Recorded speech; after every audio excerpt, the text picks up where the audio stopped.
Hey there, Stampers. Happy Friday. Welcome to our Friday Live, where we are going to play with the technique clear block stamping. My name is Sherry Roth. I'm a Stampin' Up! Demonstrator from Canada. And every Friday at 11 a.m. I come live on Facebook to get crafty with you. I am just updating my iPad here. There we go. All right. Let's see. Oh, we're not too crooked today. All right, let's see. Let's straighten this out just a hint. All right. Okay. So this is a technique that was quite popular years and years and years ago. And I kind of revisited it for a recent event, and I just loved the result, and I wanted to play with it a little bit more. So I've been doing some experimenting, and I've come up with a few fun projects to share with you. Okay, we're still a little crooked here. Okay, all right. Now I had to raise my camera up a little bit because I've got a layout to share with you a little bit later. So I wanted to make sure that you guys could see the whole thing. So hopefully it'll be okay. All right, so this clear block stamping is a great technique for somebody who's just starting out that maybe doesn't have a ton of supplies, because you don't need a lot. I'm going to show you a few different ways that you can do this. So you will need some clear blocks, and it doesn't matter the size. You can use little bitty ones all the way up to our biggest size, and you can create fun backgrounds with any size. But for today, I have got, I think this is block C and block D are the two sizes that I'm going to use. You'll need a Stampin' Spritzer with some water, and you'll need an ink pad in any color, and then I'm going to show you an alternate way using Stampin' Write markers where you can get a multicolored look, which is going to be fun. Okay, so let's slide this stuff away. Now, as far as the types of paper that you use, you can use a few different types. All right, so let me see here. Hi, Joy and Tracy and Janie and Shauna and Sue. Welcome. Happy Friday, everyone. So I've got a piece of just regular Whisper white cardstock, or sorry, basic white cardstock, thick basic white cardstock, a piece of shimmery white cardstock, and a piece of watercolor paper. So we're going to do it on all four so that you can kind of see the different looks that you can get, so that you can choose the look that you want to, that will work best for the project that you want to create. Okay, and just for the samples, I'm going to use Calypso Coral. You can use any ink color, from something that's soft and subtle to something that's bright, and you'll get a very, very different look. Good morning, Kim. Good morning, Alice. So for just for the samples, I'm going to use my clear block C, and what I'm going to do is I'm just going to smush it into my ink pad, and I just realized I'm going to grab paper towel, and let's move the cardstock that we're not going to use out of the way. So we're starting with regular basic white cardstock. Okay, so I just got a little paper towel here. I inked up my block so you can see it is quite inked. And then I'm going to take my Stampin' Spritzer and I'm going to mist it. And you want there to be a fair bit of water on there. Okay, I'll share an example of something that didn't have enough water, and then I'm just going to hold it down. Now at this point, you can let it sit on here so that it soaks in. You can kind of see how it changes and it soaks in like that. Or you can lift it up quicker. So for the next one, I'm going to lift it up a little bit quicker so that you guys can see the difference. Okay, so then you get a background like that. Then I'll just wipe this off. So here is an example. This was done on basic white, so it's exactly the same white cardstock. This I lifted up right away, and can you see the difference in the corner here? That didn't have enough water. So maybe that's the look you want to achieve, and that's completely fine. But if you want kind of a more consistent watercolory look, then you want to make sure that you've got water all over there. So you can see that I missed that corner. Okay, so that's the kind of look that you'll get if there isn't enough moisture. All right, so let's set those aside, and then we'll bring in our thick white cardstock, and we're just going to repeat that process. So I'm going to ink up my block and then mist it.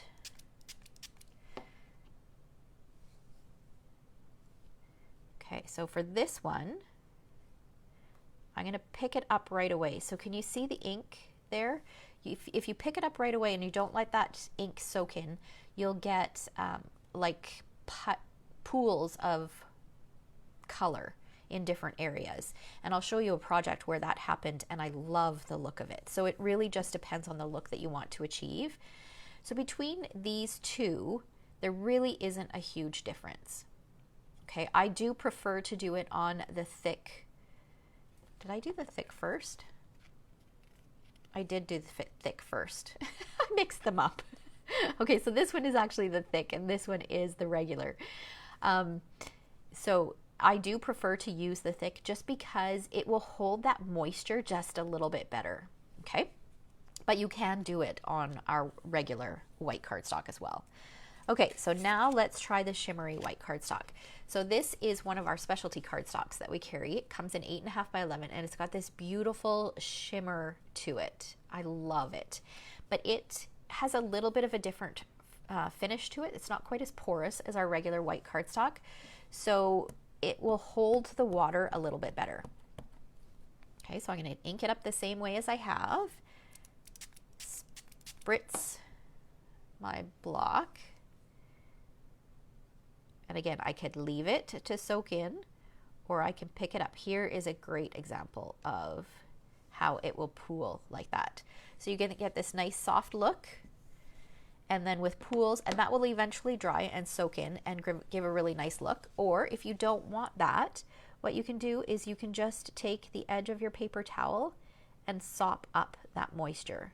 I'm going to leave some of it so that you guys can see what it'll look like afterwards. Okay. Okay, so that is shimmery white cardstock, and I do love how it looks on shimmery white. It just gives it a little bit more of a consistent look. It's so pretty. Okay, and then we'll try it on watercolor paper. So watercolor paper has a lot more texture than our other cardstocks, and it will hold a lot more moisture. So I'm going to do the same thing. I do find that for watercolor paper, you need a lot of moisture.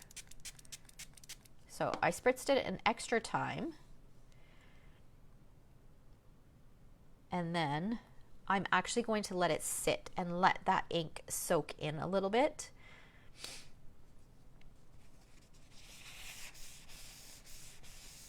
Yes, we are feeling very settled. There's still a few things that need to be done. We need to hang some things. And I have one box in my bedroom that I'm kind of dreading unpacking.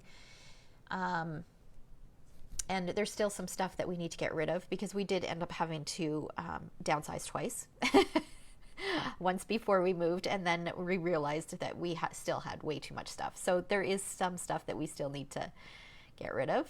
All right, so there we go. So you can see that that takes a lot longer for it to pool or to soak in. But what the fun thing is about this is you can actually play around with moving that ink that's on the surface even after I let it sit there for so long and create some fun looks. So you have that option with watercolor paper. You actually might you can see that I think you would with the shimmery white as well. Not quite as much. It doesn't want to move as much. It wants to stay within that little bubble there. So that's kind of something fun that you could kind of play around with and achieve different looks with the watercolor paper.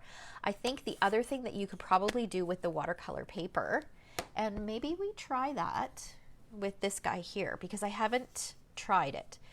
So this is another watercolor one that I did, and you can see that I didn't have quite enough moisture, so you can see where the ink didn't blend as nicely. It does look really cool. It gives a unique look, and sometimes you might want to achieve that look. But what I thought with watercolor paper, you may be able to use multiple colors. So let's give that a try. I haven't actually tried that. Let's see, what color? We want a color that's a darker than Calypso Coral that would go nicely with it. and not make it look like a muddy mess. Let's see, should we try like Cajun Craze? Cajun Craze or Poppy Parade? Let's maybe try Cajun Craze. We're just gonna experiment. I have no idea what this is gonna look like. It could turn into a disaster, but we'll give it a shot here. Okay. I'm thinking blues and yellows would look really nice, because then where it mixes, you might get like some greens. So I'm just gonna put this over top, and I'm not gonna let it soak in. Okay, the color is too close. So you might have to ink just maybe half a block and try it. So that's something I might, you know what, while you're here, we may as well just play around with it a little bit. Okay, so I am going to grab 2 different colors. I know, it's fun, Tracy. It's so fun to visit older techniques or something that you haven't played with in a long time. So I've got some more watercolor paper here. I'm just gonna let's pull out a little bit of a larger piece so that we can play around. We're gonna switch out our paper towel as well. That's getting pretty dirty. All right, okay, so let's try, what did I say? I said yellows and blues to make a green. Is that what I said? Let's try, let's try these 2 colors. Although I think this color and garden green would be nice too. Okay, so we're gonna give this a shot. Like I said, I have not tried this, so I'm just winging it. Okay, so I'm gonna ink that up. Spritz it.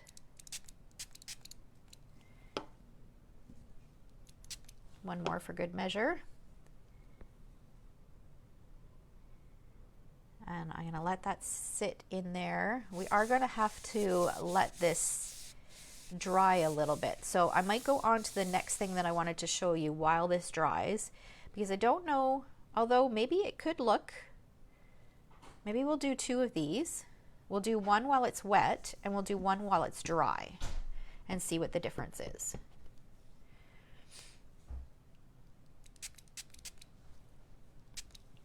We're going to play around and experiment a little bit. So this one we'll leave and let dry. So we won't touch that one again just yet, but we're going to come back and we're going to play with this one while it's still wet. Okay, so now let's see, what should we do here? Should we do maybe just, let's try just the bottom portion of the block, so we're not doing the whole thing, so that we can still have some of that yellow showing.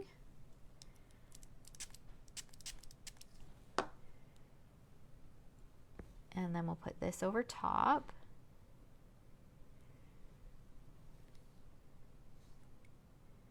Let it soak in for just a bit.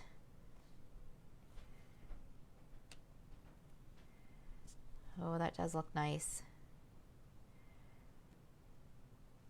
I'm going to soak up some of that.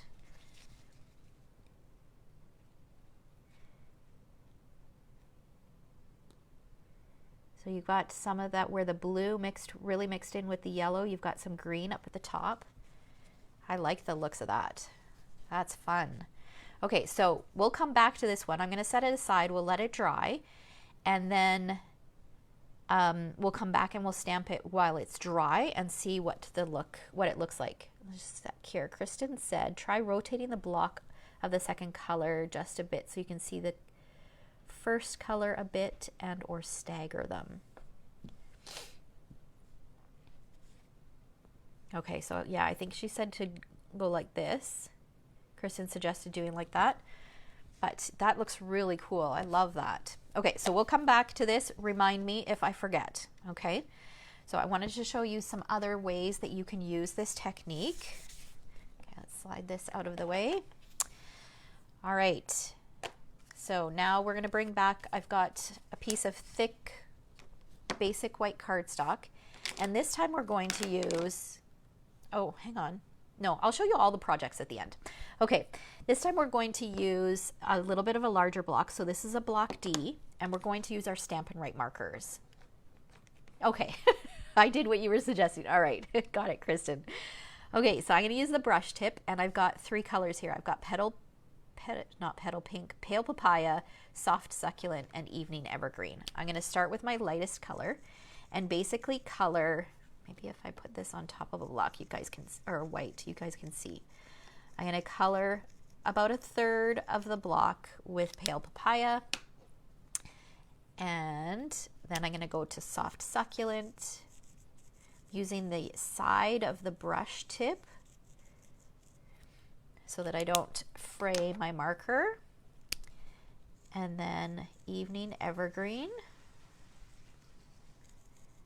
going all the way across. And then I'm going to spritz it. Bring my paper towel back here.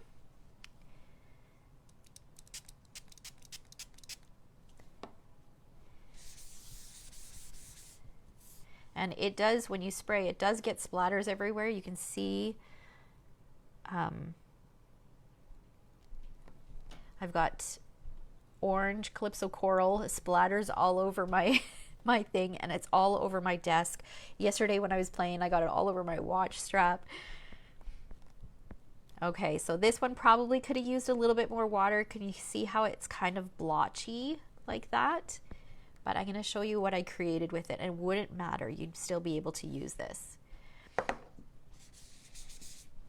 Okay, so then that gives you kind of a multicolored look, so that's another way that you can use it.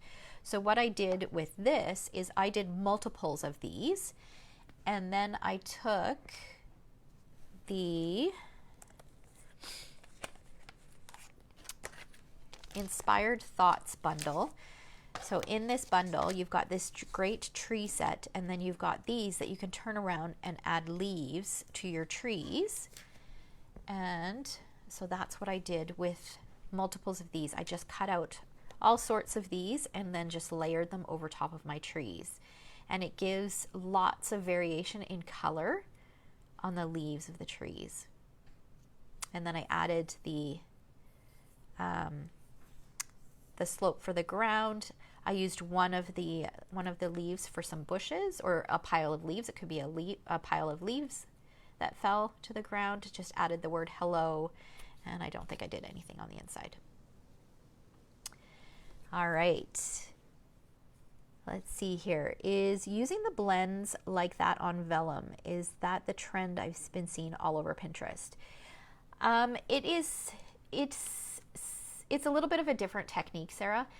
You use rubbing alcohol. I think you need like 99% alcohol, like a higher percentage of alcohol, and not water, because obviously you're using alcohol markers. And you're coloring, I believe you're coloring right on the back of vellum with multiple colors and then spritzing the alcohol on top. It's kind of a same technique, I guess you could say. It's just using different markers, and it does give a very different look. It gives a look very similar to the artistic, the expressions in ink suite. So I haven't actually tried that technique yet. I bought the alcohol for it, but I haven't tried it yet. So that's something that it's on my list. Okay, so there's one of the samples, and then here's another one where I just took this image, so basically this image, except I used 3 different colors. I cut around it so that you didn't see the white, and then I stamped my greeting on it and added some more trees. So this is pale papaya, fresh freesia, and polished pink, so 3 of the in colors. And then I added some of the in color gems on there as well. So that's another way that you can do it. And then last night I was playing because I wanted to create a sample using just the one color block. And I created this, and I love how it turned out. Love, love, love it. Let me move these out of the way. Okay, let's make sure that you guys can see. Okay, so what I did was I used my C block, so this block here, and I did it 4 times across. So I re-inked it each time, but I don't know, when I was playing around with this, I thought it would make a great background for a scrapbook page. So I did it, of course, rainbow order. I used Poppy Parade. This one was Pumpkin Pie. My initial thought was to do Poppy Parade, Melon Mambo, and then Daffodil Delight, and then green, and end with the green. But when I did the Melon Mambo, or not Melon Mambo, Mango Melody, it looked too yellow. So then I went to Pumpkin Pie. And even when I did the Pumpkin Pie, when I first did it, it looked really, really yellow. So I thought I'm going to skip out on yellow. But it did, once it dried, it did turn more orangey. So Poppy Parade, Pumpkin Pie, Granny Apple Green, and Pacific Point. So remember how I said if you lift it up quickly, you'll get pools of water. So that's what I did, is I lifted them up quickly and I left the pools of water. I strategically lifted them up in different directions. So this one I lifted up like this, so the pool would be here. This one I lifted up like this, so the pool would be up here. This one like this, so the pool would be down here. I wanted that variation in color. So then I repeated it over here. I lifted it up this way so that the pool would kind of be here, and then this way so it would be up here. So you can kind of see where the blotches are, how I lifted the block. And I just love how it turned out. It kind of makes me feel like an artist, and I am not an artist. But I love how colorful and how cheerful it is. So then I finished off the layout with the Color and Contour stamp set. So I used this floral image and I stamped it in those same colors, 3 flowers in each one of those colors, and kind of put them in the area so that they were kind of lined up with the strip that's in that color. But yeah, it had a curved kind of, to really highlight the photo. And then finished it off with a title and a little bit of journaling. And then I felt like it needed a little pop of black kind of spread throughout. So I used some of the black enamel dots. And another thing is, look at this background behind the photo. Let me bring it closer. Since moving and unpacking everything, I have found some pretty cool stuff that I had forgotten about. I found this buffalo plaid tissue paper that I got in a gift. I don't remember who it was from, but what I did was I layered 4 pieces of it and matted my photo with it. And I love how it makes the photo pop off the page, but it's not as harsh as the black, as if I had used like a solid piece of black cardstock. It just gives that right amount of black in behind the photo without it being too much. So I love how it turned out. All right. So, and I'll have photos of all of these projects up on my blog as well.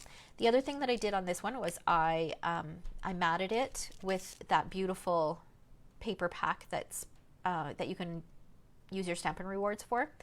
I love the black and white background, and I love to mat my layouts with a little bit of that, but I couldn't waste all that beautiful, colorful striped pattern in between. So I hollowed it out and just used the border.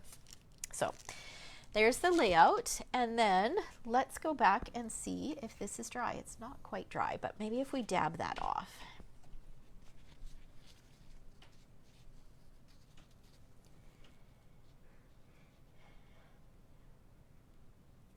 Okay, we'll see if it's dry enough. It is down here. Okay, let's see what kind of look we get now. We're going to bring this in. We'll bring our Bermuda Bay. Kim, I knew I was going to add a lot of moisture to this layout. So I actually used a really thick white cardstock that is not Stampin' Up, because Stampin' Up doesn't carry their thick cardstock in 12 by 12. So I don't even know what brand it is. It's just something I had bought to make some mini albums and then never ever made the mini albums. But I had needed a 12 by 12 thicker white cardstock for it. You could probably use the regular white cardstock as well, especially if you're lifting up quickly, if you're not letting it sit there and soak in. If you're lifting up quickly, I think you could probably get away with this. And especially if you're matting it onto another layer, because it does warp your paper, even this thick paper, it's quite warped. Okay. All right. So I don't want to ink the whole thing. I want to ink just a portion of it. So we're going to do kind of the bottom portion, because that's where it's going to be a little bit drier, and we'll see what it looks like.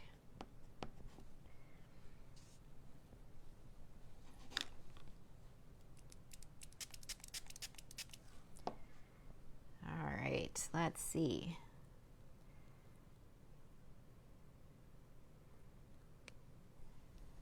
Okay, so I lifted it up quite quickly because I didn't want all the water to go up to the top. I really wanted to keep some of that yellow up at the top. So we could move it around, but for this one, I'm going to soak up some of this. Okay, so I think between the two, oh my gosh, what a mess. Between the two, I think you get a little bit more of a blended look if you do it while it's wet. Which makes sense, right? Because there isn't a dry layer already on there, so you can blend your two layers if they're both wet. But I think they both kind of look cool.